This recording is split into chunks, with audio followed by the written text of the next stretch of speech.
care. I look like shit today, but I don't give a shit. Sarah, will you let me know when we get Waiting on Substack. Substack up? And will you promise to never cock block me again while playing Ticket to Ride? We are live on Substack. Great, so don't cock block me while we're playing Ticket to Ride.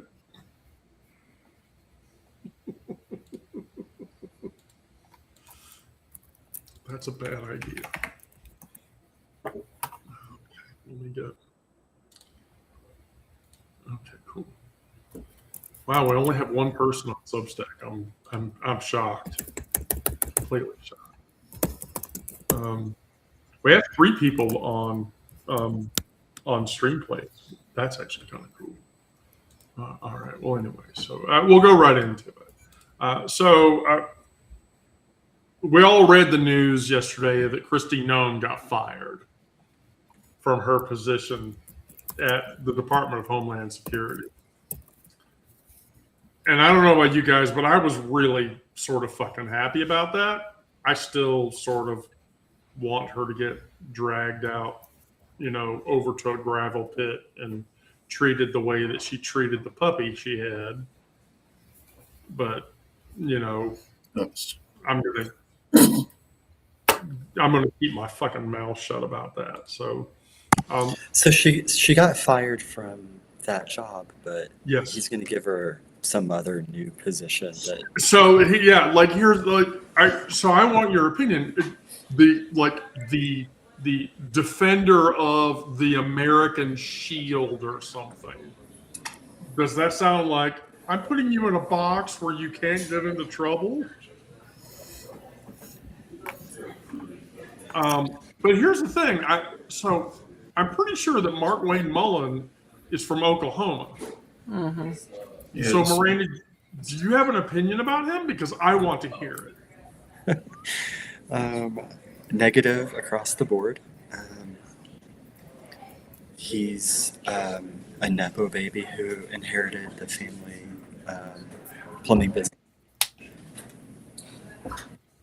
And big time Christian nationalist, and all around trouble, tries to bully people. It's like he's traded one bad person for another. Well, yeah. Well, I mean, we knew that was going to happen. We knew that if he was ever going to fire Noem, whoever he replaced Noem with was going to suck as bad, if not worse. And they may be quieter or more behind the scenes as opposed to Noem, who was, in our face. Changing the figurehead doesn't change what the operation is. I think people need to remember that.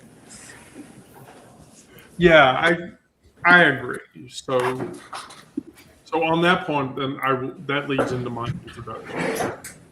Something is burning, and that's not a metaphor. I mean, the actual architecture of care, of record, and of legal protection of our bodies, like ours, is being fed into a machine that runs constant. And yet, despite this fact, here we are on a live session talking to people about these issues. Today, we're talking about what it costs to insist on your own existence in a country that is actively trying to legislate us out. Although I found it funny, as I reported in the digest from this morning, that Trump, said if a parent wants to give gender-affirming care to a child, that's like a parent's choice. And then Margie whined about it and said, fuck you, or whatever. And so he deleted it. And then put it back up without that line. Yeah, without that line. Right. So we're talking about what you do with that cost. Not how you make peace with it, because I'm not going to make peace with it. I don't know about Sarah and Onyx and Miranda. I'm not suggesting that you should. I'm not going to. But what you do with it, that's the reason, and that's why we have the gathering and we sit down and talk about this shit 2 times a week. So the Vita Sackville West quote was, "I have a heart that insists on existing, even now, especially now." And do you know who she is, Vita, Miranda? Yeah, I do. Sorry, one of my eyes is watering.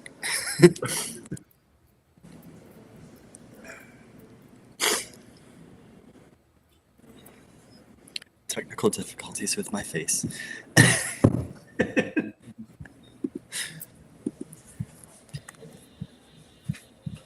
So as far as I've known, West was an English poet and a novelist in the early 20th century. Is that?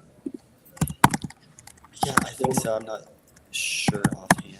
Yeah, she was openly bisexual, and this was before there was language to support that. And she had a castle garden that was one of the most beautiful gardens in England in the time. And why did she do that? Because she could. And so the talking points that we talk a lot about resistance as action, marching, organizing, calling your representatives, until your thumb goes numb from dialing the numbers on your phone. But what I think Vita is talking about in that statement is something that comes before that. The decision, which is made somewhere below conscious thought, to not stop doing what you're doing, not to contract, and to let the smallness that they are manufacturing for me, for either of you, become the size of our actual lives over the little capsule they're trying to shove us into. And so her garden, that was the thing that people in the UK knew her for. And a larger scope outside of that, while the world was grinding people like her, people like us, down to nothing, she didn't wait for the conditions to be right. She just did it. So that goes to the introspective question, which is, what is the one thing that you keep making and that you keep tending that the world gave you no permission to tend? From my perspective, that's the writing that I do every day. Yesterday, one of our publication readers, Elaine, had a profound loss. And so when I got up this morning, I talked to her yesterday, and I was like, "How are you feeling?" She's like, "I don't feel great. It sucks. I lost a presence in my life that I don't have anymore. And so that's hard." And so I told her, I said, "Well, can you send me some pictures so I can write a story about it? Because I'm pretty sure if I write a story about it, people are going to read it. And if they read it, I'm pretty sure they're going to cry as much as I'm pretty sure I'm going to cry while writing it." Well, sure enough, I did that this morning. And I bawled the entire fucking 35 minutes it took for me to write the goddamn story about Jingle. But I didn't get permission for that. I mean, I asked Elaine if it was okay. I was going to do it anyway. If she told me no, I would have much more toned it down than I would have for something else. But so from that perspective, then that makes me ask, what do you tend to that you don't need permission for?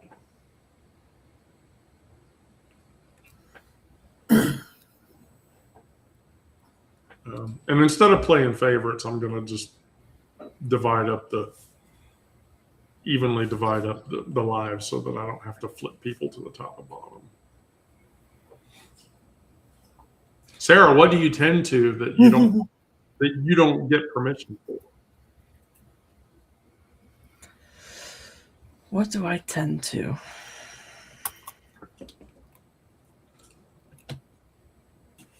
First thing that comes to mind is myself. Why? Why do I tend to myself, or why do I not have permission? Yeah, why do you need permit? First of all, this is yourself. Why the fuck do you need permission for that? Because it used to feel that way. Really? Yeah. Why? Why do? Yeah, that's relatable for sure.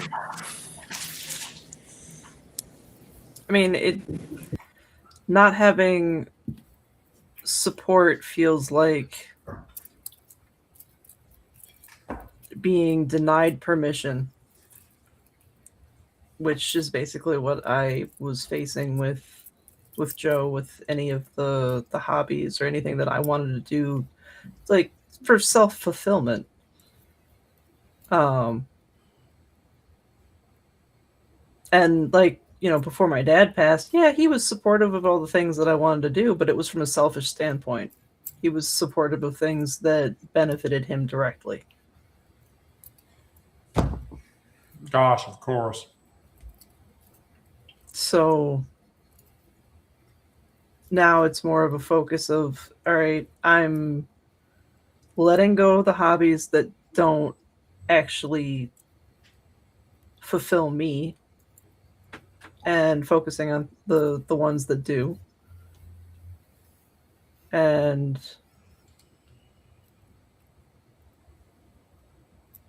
finding people I can depend on.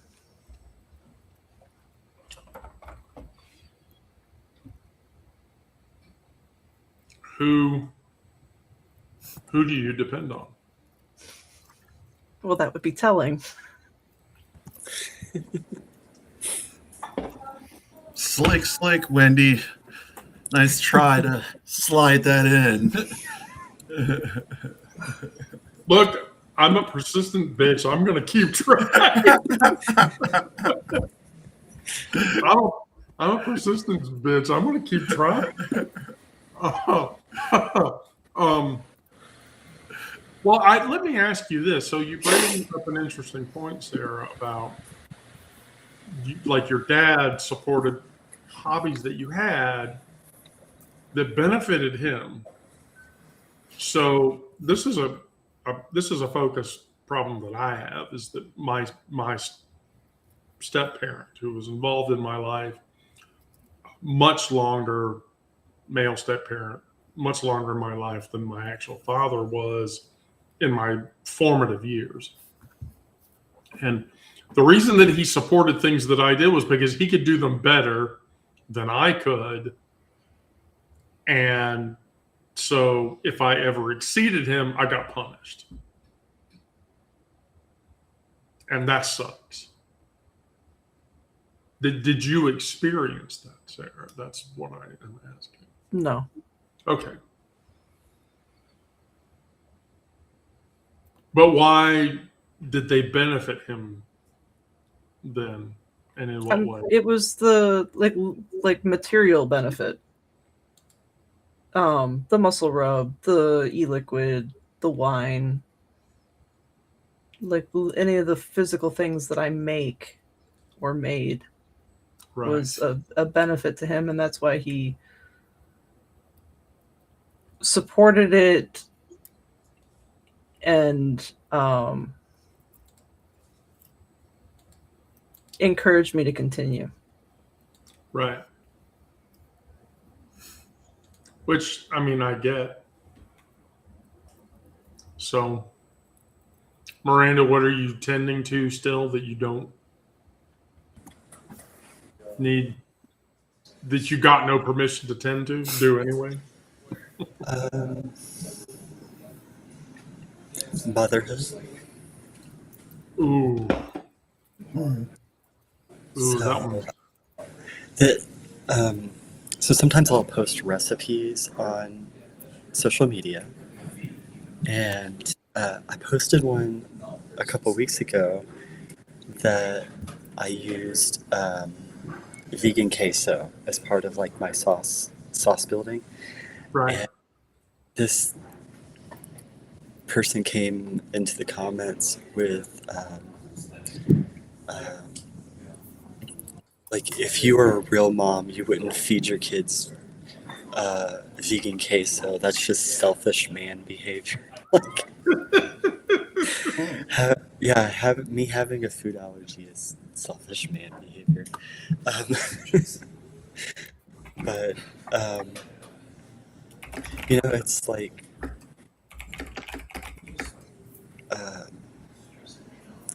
there are commenters like that, but there's also people who are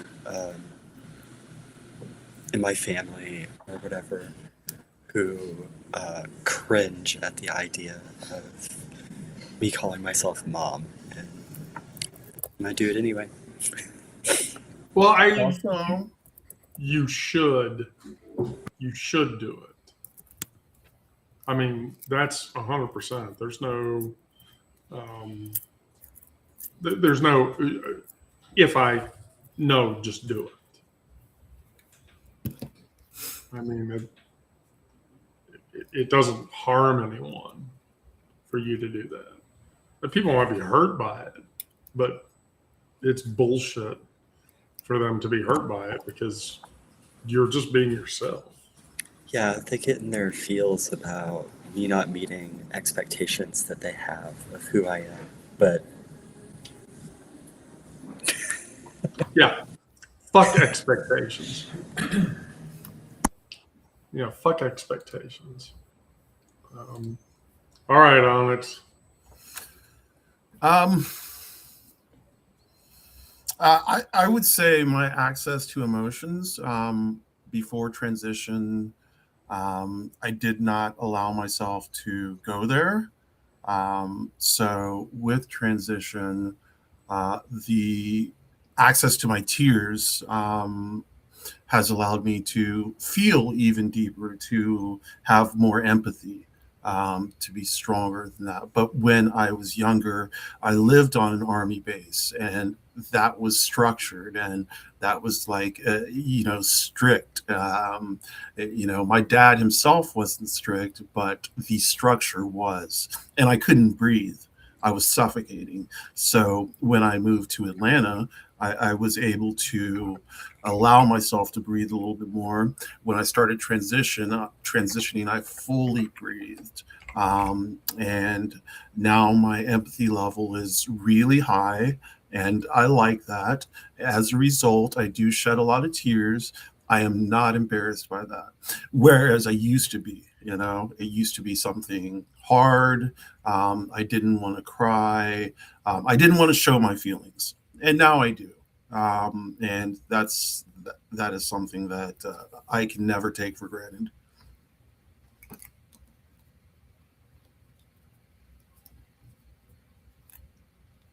I sort of agree with that. And talking about the lead into that goes right into the next section of the talk, and that's the Dorothy Allison quote, who was a Southern queer writer. And she said, I refuse to live a small life. I refuse to be diminished by the world's insistence that I should be less. And I should point out that in Allison's case, she was a working class Southern queer person. And the thing about Allison is that she wrote very oftentimes the very ugly and gorgeous truth in a book, by the way, that was apparently bad enough to get banned. Her whole life was a refusal, not a polished refusal, but a literal blood under the nails as I'm scraping my skin. I will tell you this story, even if it costs me great suffering so that you can understand the story.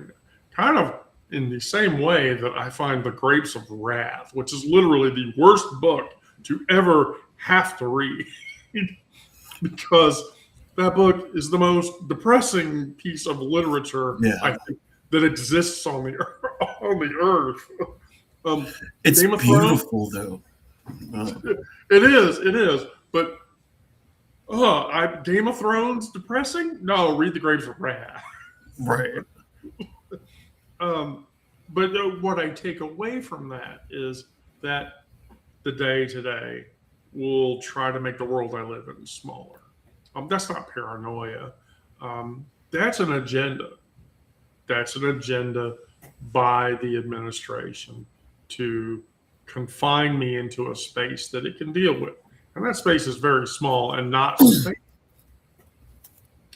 The bills, the verdicts, the buried files, they're all contracting the legal and cultural space that I am allowed to take up, that you are allowed to take up, that any of us is allowed to take up.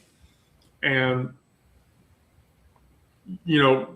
Allison's answer to that strategy is literally no. She didn't come from comfort. She didn't refuse diminishment from a position of security. She refused from the margin, from the wound, from the place where the world had already done real damage to her.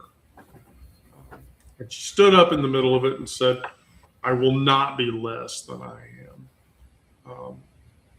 That is not bravery as abstraction. That's just daily survival. And so, what do you do with that? Where in your life, right now, are you performing smallness? And what would it cost you to stop? And to Miranda's point, motherhood. At work, in my job, people will tell you I have a very maternal instinct. And I lean into it very hard. And I have worked in places where that maternal instinct was not allowed. And I got into trouble for it. But I work somewhere now where I lean into that maternal instinct and they love it. And so, when I go into my meetings and I talk about my guys, because all of my engineers are male or whatever, I talk about them very maternally. And my director loves that, and my counterpart loves it. And so when they come to me, oh, Wendy, I have this problem. Who do you think I should shepherd the task to, or whatever? That fills me up. And so, what should I do as a deliberate act? So the answer to that question is I should make the food that I make that's good. I should stay angry and specific about what's being done and who it's being done to, including myself. And the refusal to shrink, it's not always allowed. Sometimes it's so quiet, it's just like an ordinary Tuesday. But that's still a refusal. That's still like quiet persistence is still presence and still bold, even if it's not loud. Right. So, Miranda, do you perform smallness where you shouldn't? I have a history of doing that in my relationships. Right. With my my dad and my sister, and with my in-laws. In all of those cases, they have very specific ideas of like roles that people fit into. Right. And they've been successful in their roles, so they have trouble thinking outside of like thinking like of even the concept of different ways of living that aren't in those roles. Um, so I feel like that's something that I've gotten better at refusing their assignments, if you will. And yeah, but I mean, it's a process, right? And it's a bunch of small decisions, and there are still plenty of times where I do make a smaller choice than um, what I might like to do ideally. But I think being aware of that allows me to, um, just continue that process of growth into uh, myself and in the confidence of myself to um, not let them define me, but to really define myself. Right. I agree completely. I agree completely and wholeheartedly. Onyx? Can I talk about my mental health? Because I mean, really, that's what I think. I'm small all day. I fight through the night. I wake up the next morning and I feel great that I made it through the night. I fight and I fight every fucking day. It's a pain.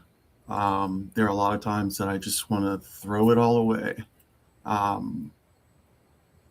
But still, I fight every day.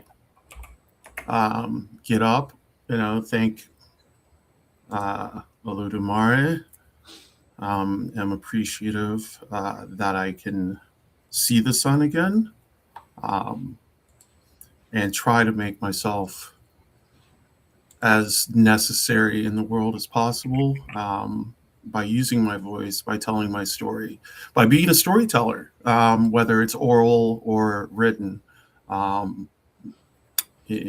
feel like my voice, my story is something that needs to be heard, and it's not it's not a pretty story. It has a lot of rough edges and a lot of pain. But within that pain is also the satisfaction of knowing that I'm still here after years of that I'm still here. Well, we certainly need you to still be here. And we need you to continue resisting and continue fighting. I say that for myself as much as anyone else.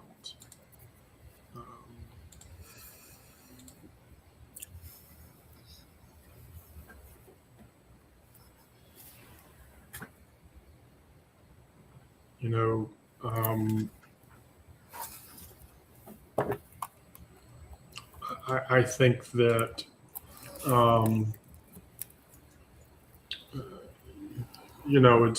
it's hard. So, Sarah, what are you performing smallly that?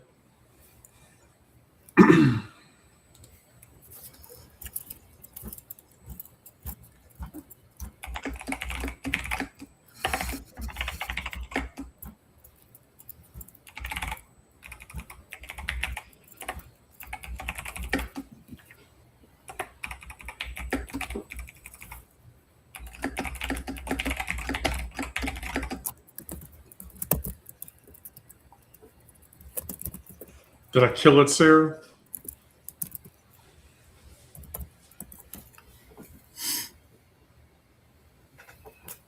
Sorry, I forgot I was muted.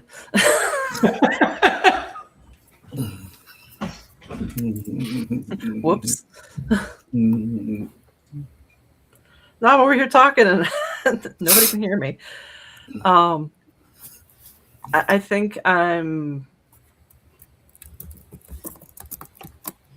keeping myself small around certain people. a lot of people that I work with, a good portion of my family.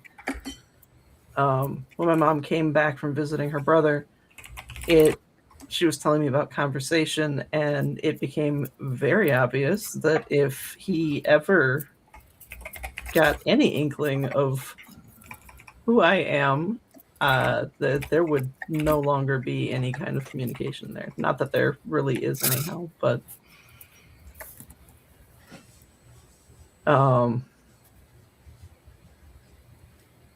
there's people at work that I'm not as comfortable with being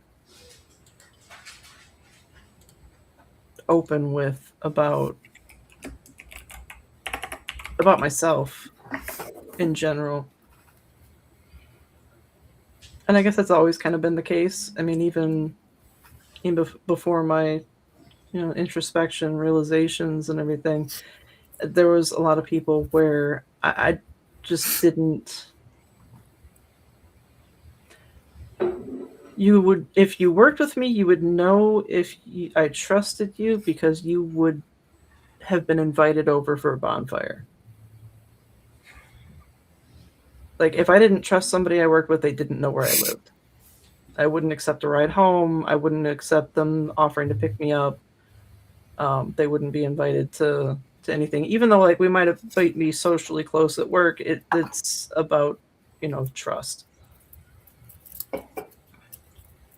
So I feel like I'm still kind of maintaining a smaller aspect of myself around those people.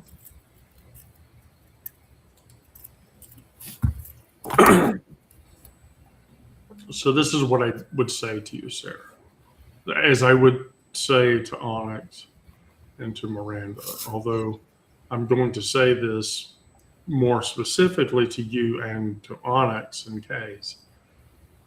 But Miranda, you have this too, and that's you are not the darkness that you endured. You're the light that refuses to go out. Dane Smith writes this from inside a body that has been targeted, politicized, grieved, legislative, and still Smith refuses to stay quiet. They're a person of color. They're a queer poet. And they work in a tradition that has always understood that the poem is not a decoration, which I doubt Miranda can argue with that point. I mean, it's documentation. It really is. Bearing witness. Yes, exactly. Oh, by the way, since we're talking about Donna Smith, y'all should read Dinosaurs in the Hood if you haven't before. It is one of the best poems of our generation. I'm not even exaggerating. Oh, I'm going to grab it right now. Dinosaurs in the Hood. Yeah. So you know about Dana Smith.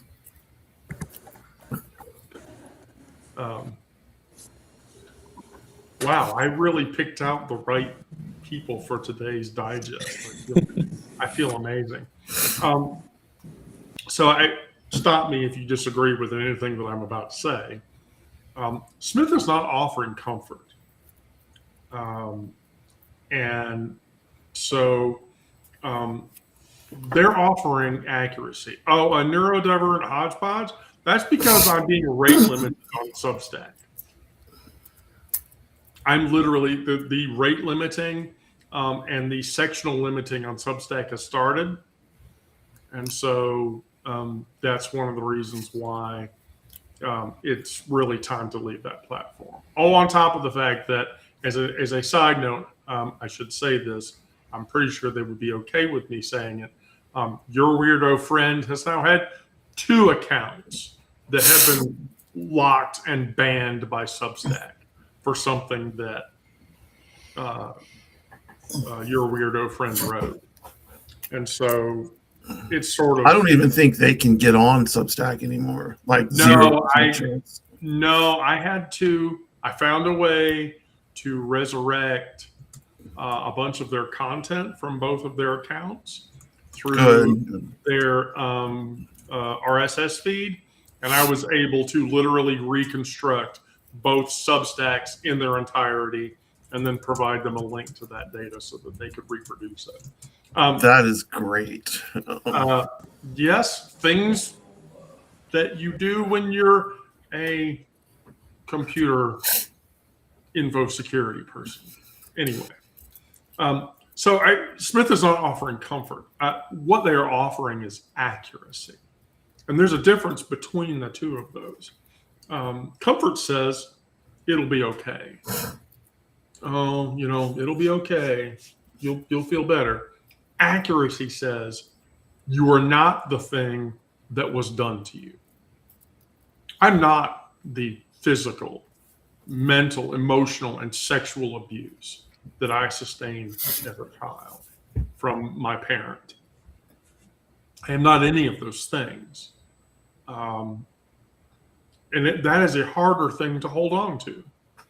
It requires you to separate yourself from the damage that you've sustained over time. Not to deny that damage, but to refuse to let it be what defines you.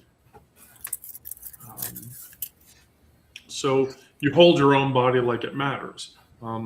That's not a metaphor. You put your hand on your chest now if you need to. Your heart is there doing the work without being asked for what work it's doing. Your lungs are expanding and contracting in the dark. The body is already always enacting the refusal. You just need to emotionally continue through that refusal. So it doesn't matter what the fuck the administration does, or what gets buried where, or who decides what case or another. They're trying to write a story about us. In Smith's case, Smith's whole life's work is the counter argument. I am the author of the story about myself. Miranda is the author about the story about herself. Sarah is the author. Onyx is the author. You told the truth out loud. That's not a small act. That's not finite. That's not even unnoticeable. People become aware of it. That's the whole damn fight that you should be aware of. And so, my personal takeaway from that is what has been done to yourself or your life that you've not separated yourself from.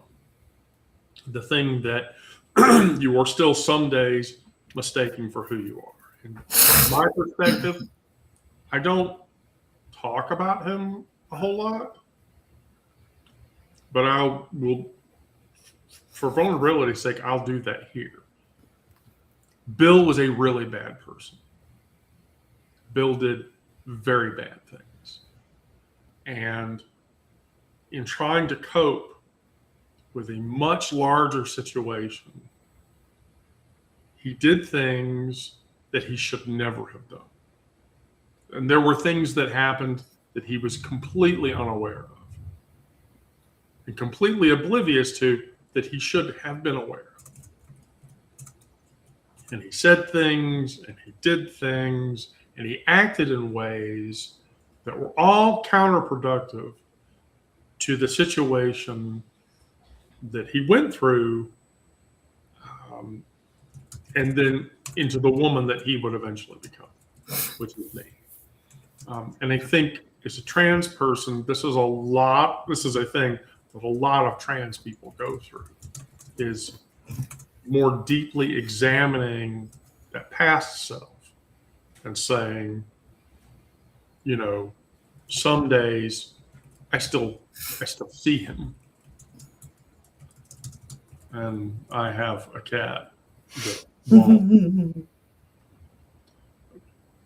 who, that's my hand. I'm using that hand. Okay, you need to go away.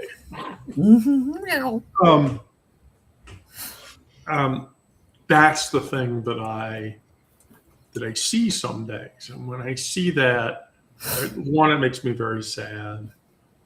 Two, it becomes painful to me. And then three, I have to tell myself that's not who I am. Those things that I did when I was younger, that's not who I am. And that's not who I'm supposed to be. So, who do you mistake for who you are, Sarah?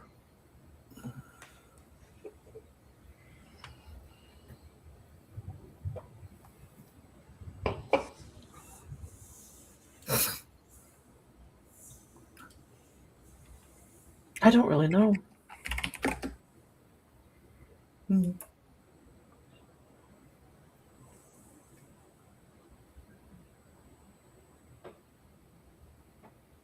I think the problem is I'm still trying to figure out who I am. Did you not ever know? I'm not sure.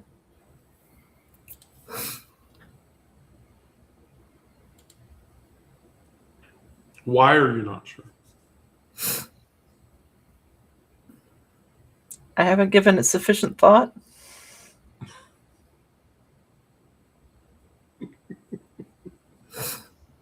I will come back to you, Onyx. So I did some things when I was younger. Some things that I don't remember. Under the influence, of course.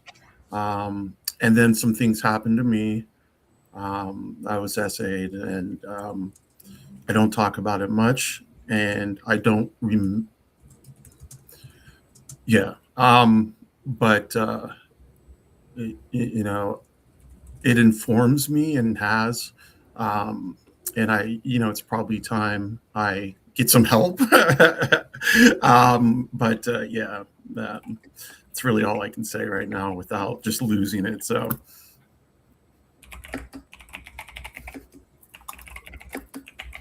Miranda. Oh. Okay. Oh.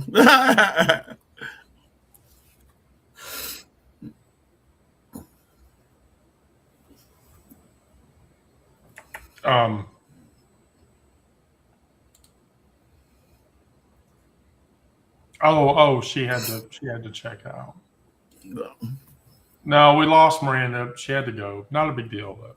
Well, it is a big deal because that was getting to our crux conversation. But which is okay. Completely okay. Hey, neurodivergent hodgepodge, do you want to come on and talk with us? Hop on, Neuro D. Hop on. Yeah.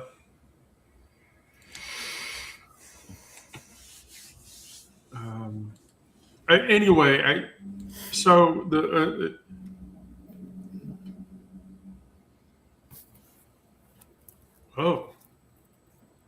let's see what.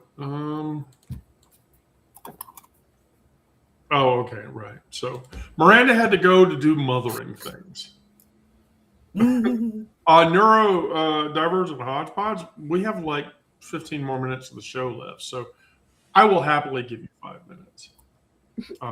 Eileen. Oh, here comes Eileen. Oh my God. You think you look like shit. I cannot get my act together today. How are you guys? How's everybody? I'm okay, Eileen. I want you to know, Guys and gals. I am both happy and overjoyed and also sorry that you had to go and Google what a Prince Albert was because of what I said. Well, I feel like I'd come across it before, and I was like, wait, what is that one? What is that again? I'm like, is that a sex move? Is it a toy? Oh, it's a piercing. Yeah.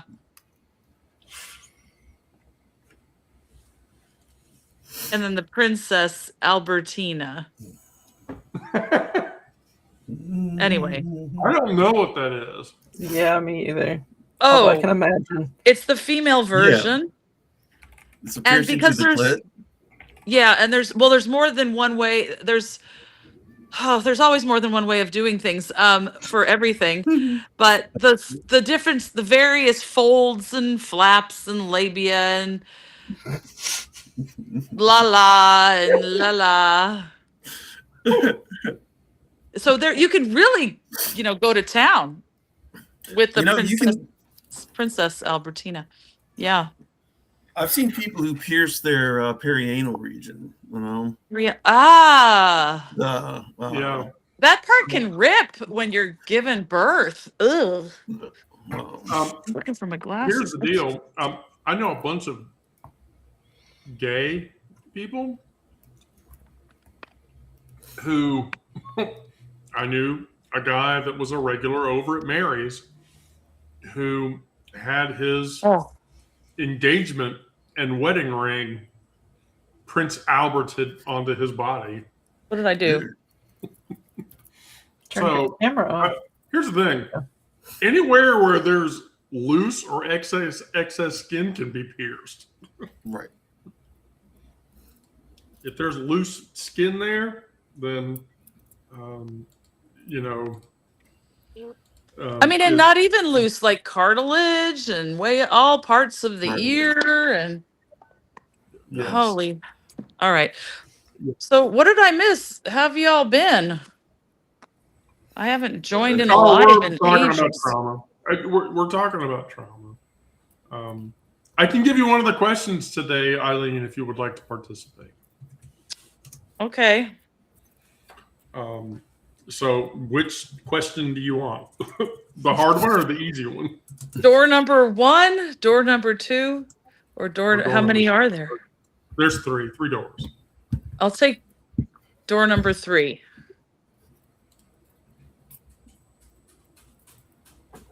I don't know what they are. So. Okay. Door number 3. Door number 3 is the let's see, where is it? That's the Dana Smith quote. You are not the darkness that you endured. You are the light that refuses to go out. And so that question becomes, Oh my. what do you do in your daily life that you haven't separated yourself from, that you still sometimes mistake for who you actually are? Wow, that's a heavy question. It is. Yeah, it is. It is a very heavy. I don't even know how to answer that. I mean, I can tell you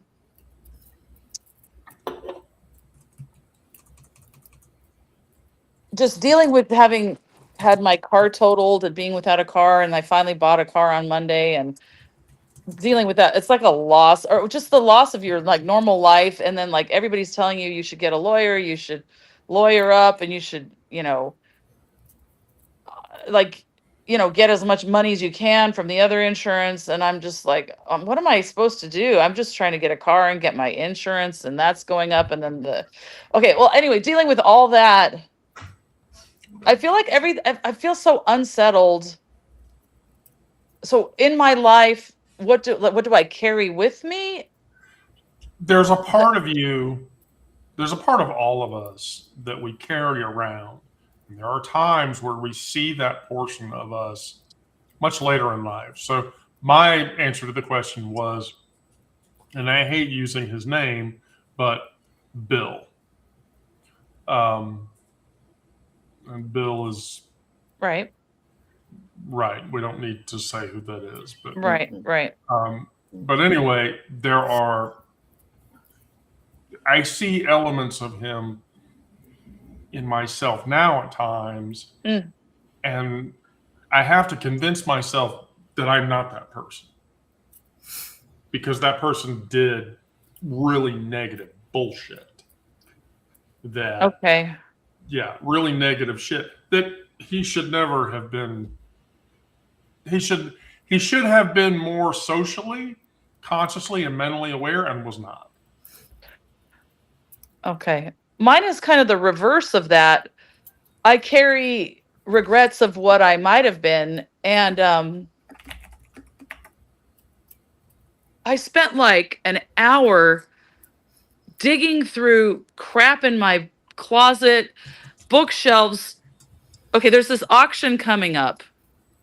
And now I'm like I'm criticizing myself because I tell stories so convolutedly. I'm like, stay with me here, and people can't stay with me. And I've this one friend was like, "Were you ever diagnosed as ADD or ADHD?" I'm like, "I don't know. I was raised in the '70s. They said I was hyper." All right, so you could bid on like getting a flight lesson, or you can bid on an Arco Santi bell, or you could bid on this artwork. It's for this celebration of Arizona public schools tomorrow. And we get to dress up, and I haven't even figured out what dress I'm going to wear. And then, okay, anyway, so one of the auction items is a flight lesson. And before I was married, I mean, that's how I met my husband that I divorced, that I was married to for 25 years, was at the junior college, and they had a flight school. And so I was like, oh, I should dig out my old um, pilot log, my, what do you call it? My logbook. And I couldn't find it, and I was freaking out. I did find it eventually behind, like on a bookshelf behind, like really just tucked in. And then I was like, where's the back of my shirt that they cut out when I soloed? And I was like, there was dust flying in like closet, and like stuff that was piled on the floor, which I mean, I could become a hoarder if I'm not, I've got piles of things, but it's not like, you know, if I don't maintain, like if I don't control it, it could get pretty bad. I mean, there's like boxes of ceramics that my kids did that are still, anyway. So the trauma, I guess, the what might have been is what I carry with me, and it bubbled up. And I was like reading through, I was looking at like the solo hours I had, and I was like, sometimes I carry with me what if I had only had support to continue, and maybe I would have been a pilot. And okay, and so then I wanted to be a pilot, maybe. I mean, I thought that'd be cool, but I met my husband and we were dating, and then like we got married, and then we focused on him getting his hours, then he put it on the back burner. Okay, long story short, I don't even know what I'm trying to say, but and I just I was just crying because I went and saw that play with a bunch of friends from my UU church, Come From Away. And one of the characters is the American airline pilot, and it's a woman. Have you guys heard or seen this, heard about this play? It's when the planes landed in Gander, 38 planes and 7,000 people. It landed at a town of 9,000 people, had 7,000 people land there on 9/11. All right. Anyway, so I carry like, do you guys even care about any of this? I feel like it doesn't even matter. Yeah, of course we care about it because Sarah's about to answer the question. Go for it, Sarah. What's the answer to the question? Oh, my answer to the question? Yes. It's not that I'm performing something that I used to be. It's based in regret for something I didn't get to do. So when I was in school, I was very much into doing all kinds of art, but there was no value in it to my family. So it wasn't something I was allowed to pursue after school, after I graduated. Like I wanted to go to an art college in Chicago, and nobody wanted to hear anything about it. Nobody wanted to help me to put together a portfolio or even apply. Wow. Yeah. So now, instead of dwelling on that regret, I'm making sure that because my child has very much the same interests as I do, they are halfway through art school already. Wow. That's cool. So I'm trying to make sure that I support them through their interests, and to make sure that they can make what they want to out of their passions. I think that is the intent that any parent would have for their child. I have that for my kids, all of my kids. I'm so thankful my daughter found a full-time job. My older daughter found a full-time job in Houston working for professional sports publications. So she's putting her innovation and design management degree from Oregon State University she got last summer to work. I mean, in an economy where we've lost 97,000 jobs or whatever it was last, I don't know what statistic that one is. The jobs report, didn't they lose 97,000 jobs in February? Something just came out in the news. So I was worried about her being able to, pursue. I mean, she'd love to do more creative, like advertising and marketing, but she's got to start out in the sales side of things. And the day before my car got totaled, and it was her boyfriend had flown out from Houston, long distance boyfriend. She had met him up at Oregon State University. He does like computer science and I don't know what I'm saying, something computery. Works for a shipping company. And as a computer person, I'm offended by the fact that you said. Oh God. Okay, I'm sorry. I apologize. I'm not supposed to say I'm sorry either. I have a friend who's like, stop saying I'm sorry. Stop saying I'm sorry. You're supposed to be, thank you for allowing me to be ignorant on terms that have to do with jobs that relate to. And then Max, maybe I shouldn't share, names publicly. Okay, without their consent. But so I was talking to my daughter and he was in the background and he was like, oh, I got a job offer to work for the FBI doing some kind of, and I'm like doing some kind of, oh God, what was it? I forget. I don't know. And I said, oh God, you don't want to work for this administration. You want to go work for a pedophile? Great. Have a good time. You'll probably be sitting in a dark room redacting files from the Epstein files. Oh my God, my brain is so scattered. So the day after she moved, she packed up her 2 cats, as much stuff she could fit in her Honda Accord. She has a hand-me-down 2004 from my mom and dad. And she drives to Houston, and the next day I get hit out of I was wrong place, wrong time. I was 0% at fault. This guy's driving by, T-boned the front right part of my Durango and totaled my car. I'm like, and my sister has the gall to say, oh, maybe you were distracted because she moved the day before, or maybe the guy didn't see your car because it was gold color. And I'm like, oh Jesus. The guy got a ticket, cited for entering the right of way. Okay, I feel like I'm totally rambling. I don't feel like you're rambling. It's your expression. Expression is not difficult for you, but it is difficult for some of us. Eileen, there's something that I've noticed when you get a hold of a topic. It seems like you ramble, but then you come right back around to your point. There's a point. It's organic. Thank you, but people don't have the patience to stay with me. Oh, we're listening.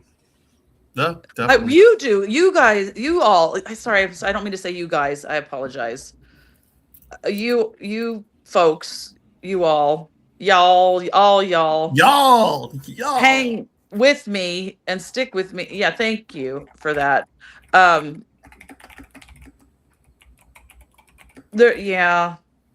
Anyway, my dad kissed the Blarney Stone twice, which gives you the gift of gab.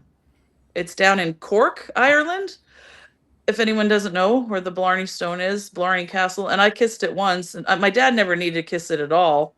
So it gives you the gift of gab. And you ask my dad one question, and he just, oh man, yeah, he goes here and there and everywhere and comes back around eventually. But I mean, not as much. It's hard to talk to dad now. He's 95. So but he can answer the phone still. And They get him in his wheelchair and he goes and plays bingo and does arts and crafts. And anyway, I hope I'm able to still answer the phone when I hit 95.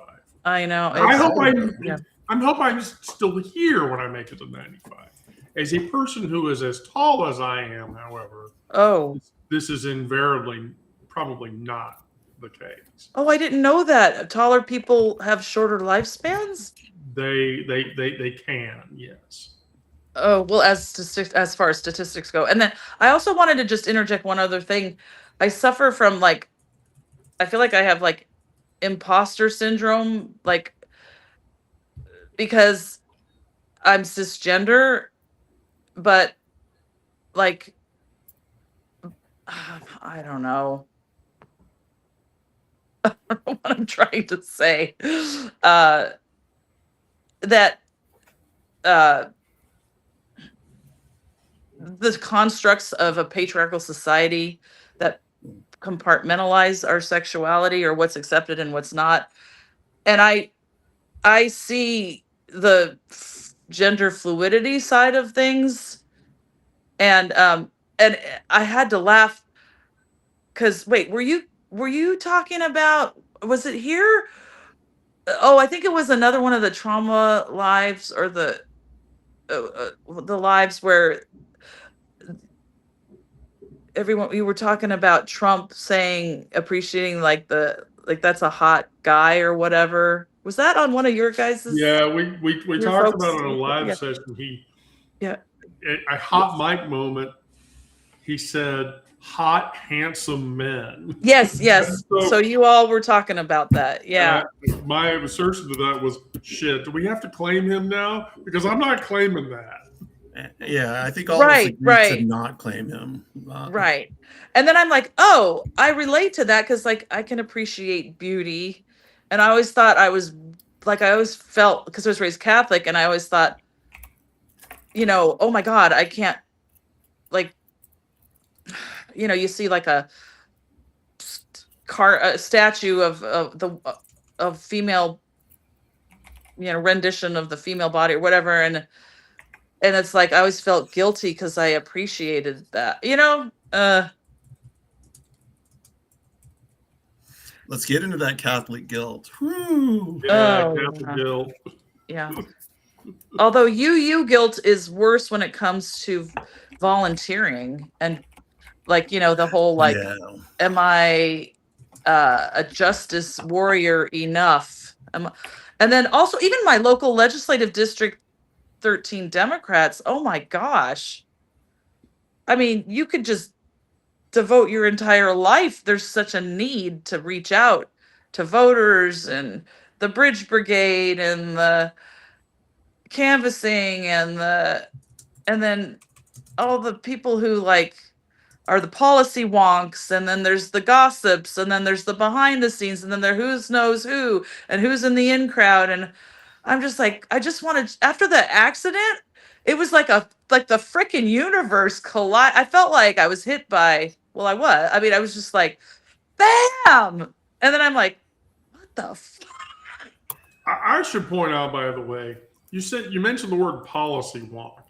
I did not know what that word was until I listened to an Alex Jones podcast one day where he literally said that word like, I want to say like 30 times. And so I had to go and Google it to figure out what the fuck he was saying, because in my head, a policy wonk, that can't be a real word. That's too random and too bizarre. Of course, it really is a word, and why it was coming out of Alex Jones's mouth.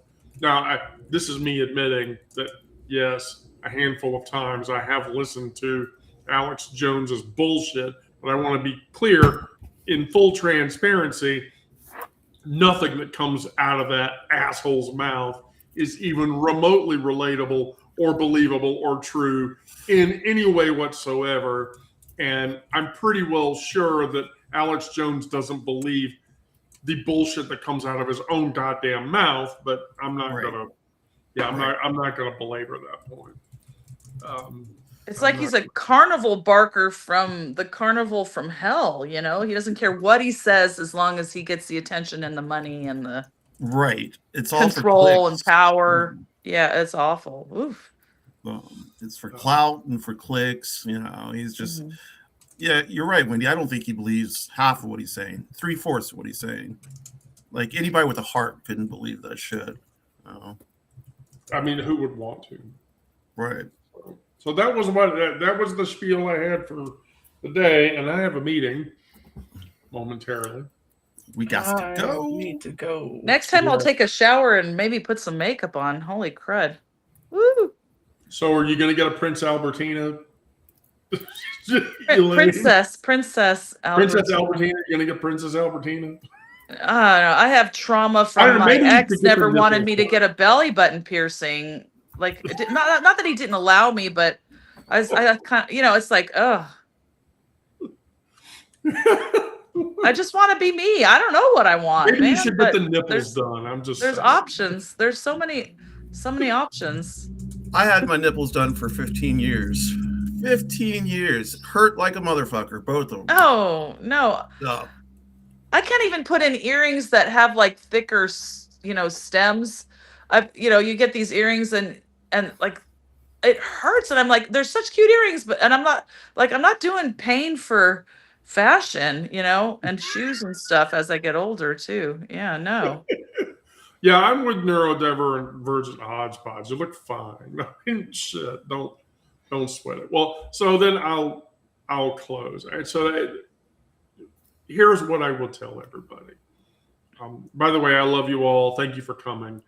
The people that are watching, thank you for watching. Thank you for participating. I can't do this without my co-hosts, especially Eileen, who I love when she comes on the show. But Sarah and Miranda and Onyx and Brandon, who is not here at the moment. I will say this. Walk out of here and make one thing real in your hands or something that you do. Tend to one thing. Refuse to be the small person in the room. Now, I will say, if not being the small person in the room gets you attacked by security and then your arm broken in a compound fracture because they tried to shut a door on it, don't let that happen. Because that happened to the military dude the day before yesterday or whatever. Oh. And they literally compound fractured his arm. It was just horrible to watch that. But the world will try to write you as small. Write yourself back. We'll be here on Monday if we're not here the day before, the day before, the day before. You already know how to do this. You've been doing it your whole life. Just don't go away. And so that's what I have to close with. Onyx, Sarah, do you have anything to provide? Eileen? The standard, no transphobia, no trash, no transphobia, no racism, no ableism, no sexism, no homophobia. Right. And fuck Trump and fuck ICE. Oh. Yeah, right. By the way, I just want to say, like, people have seen the rash on Trump's neck? Yes. Okay. We've seen these pictures. Sarah, have you seen the picture? I have a question. Why is nobody saying Trump has herpes? Wow. Yeah. Why is nobody? I just posted a pixel fed post about it. Why is nobody saying Trump has herpes? Maybe they don't want to say that out loud. Oh. I mean, I'm pretty sure Trump has gotten around. He probably has herpes. No. For as many women as he's had sex with, I mean, herpes. And men, right? Yeah. Okay. Women and men. Oh. All right. Sarah, Onyx, Eileen, Miranda, who is away, thank you all for participating today. And everyone else, please come back next Monday at 1 o'clock. We'll be in session again. I love you all and be safe. Thank you. So... Hasta